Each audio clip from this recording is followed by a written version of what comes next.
Réduire l'immigration, c'était aussi une mesure de sécurité. Sans loi pour protéger nos frontières, on laisse entrer les violeurs en Syrie. Les problèmes de drogue viennent surtout du Mexique. C'est en rapport avec la population de migrants? Non, même après la loi, le trafic de drogue est resté répandu. Ok.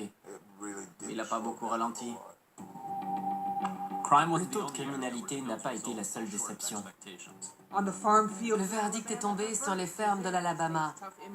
La loi contre l'immigration ne fonctionne pas.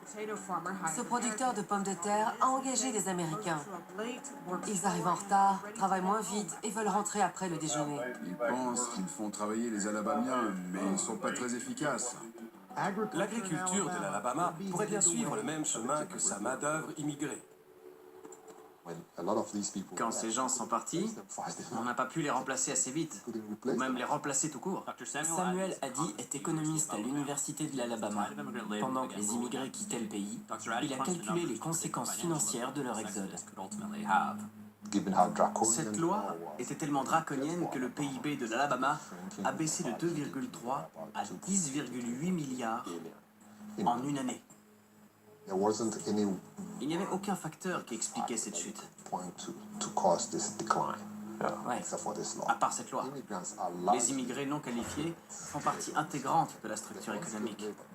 Ils prennent les postes qu'on ne veut pas.